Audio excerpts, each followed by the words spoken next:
Ayan guys, tuyo na tuyo ang pinakbet ni Mami G. Kasi gusto ko talagang sobrang tuyo na masarap, walang water.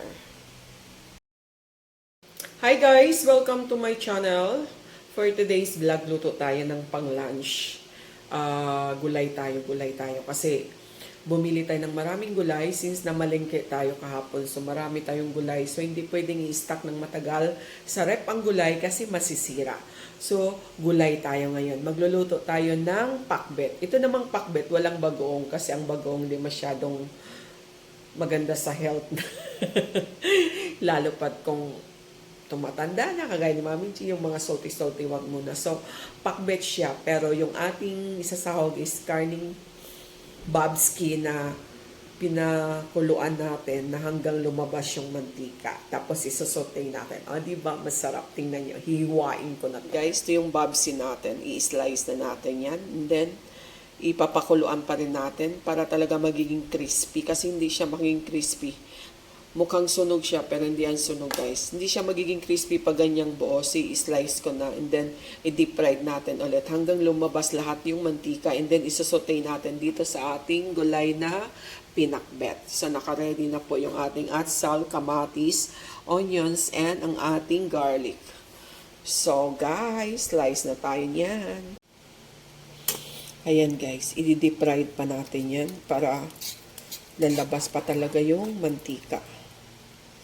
Kasi pag binuo ko talaga siyang i-deep fried, kailangan maraming tubig.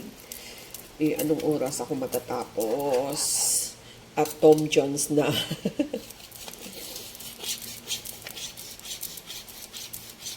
Yan, nilakihan ko talaga ng hiwa yan, guys. Para ma-fried natin dyan sa kawali talaga.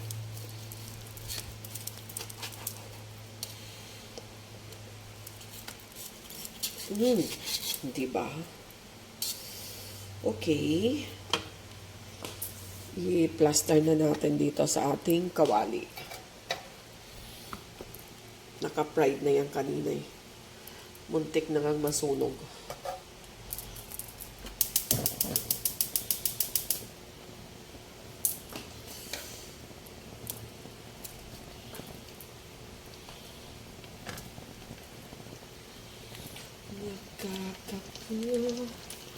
Oh, wag mo nang tumalsik. Kalaban natin, guys, pag ganito, talsik. Ang sakit pa naman pag tumalsik. Yan, oh. Hintayin natin, guys, na lumabas talaga lahat ang mantika niya. Balik ta rin natin, guys.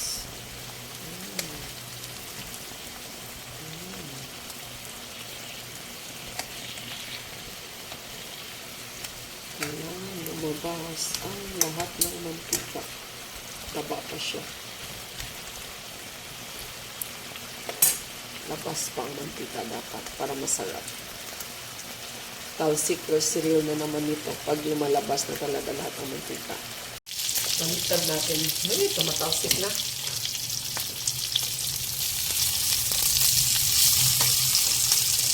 Pinatay ko muna ang apoy, guys, kasi natatakot ako pag ganitong klase, oh. Tumatalsik na talaga to. Diba? Sarap nito.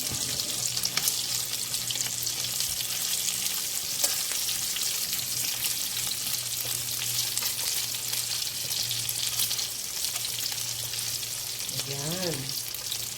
So, luto na yung dito sa likod na lang. Okay. Takpan natin ba? Buksan na ang gasol. Ayan. Ayan na, guys. Pwede na natin itong itabi muna. Itabi.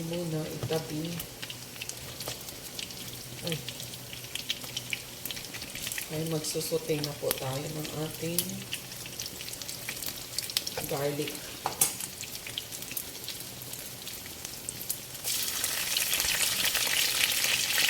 So, yung mantika, guys, sa kanin, mismo yung ginamit natin.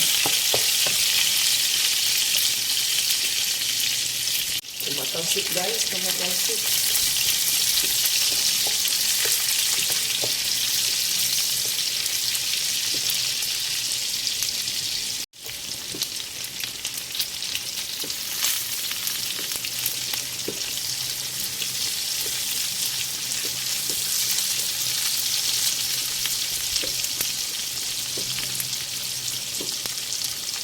Takot ako. Tumatasik siya!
Aapaw na.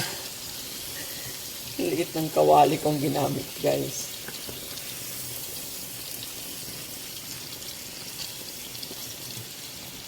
Okay. Takpan mo muna natin yan. Ay, sobrang sarap na, guys. Sa tingin pa lang, masarap na.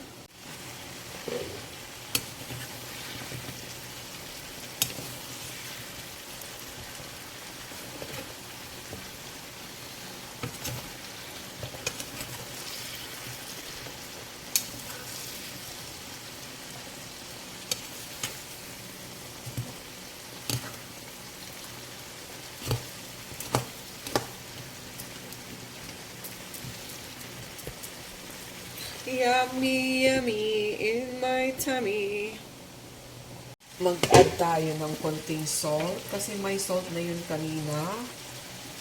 Pag dried natin sa sa pork. And then, konting paminta rin kasi naglagay na tayo kanina. Lagay tayo ng garlic powder kaya mas malasa. Siyempre, ang pinakamas malasa. 1, 2, 3, 4, 5, 6, 7, 8, 9, 10. Okay. Para pagluto sa gulay, okay na siya. Templadong-templado na.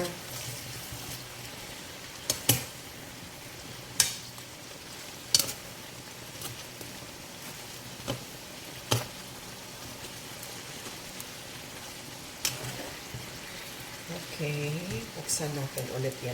Hindi na ako maglalagay ng tubig kasi ang gulay gikan sa rep. Kahit maaga kong nilabas yan sa rep, magtutubig pa rin yan. So, tama-tama lang kasi ayaw ko yung matubig. Gusto ko yung tuyo-tuyo. Sarap! Wow!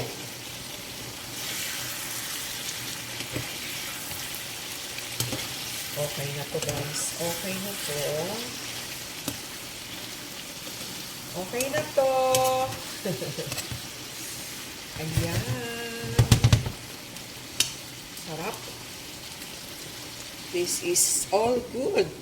Tinikman na rin natin. Sobrang masarap.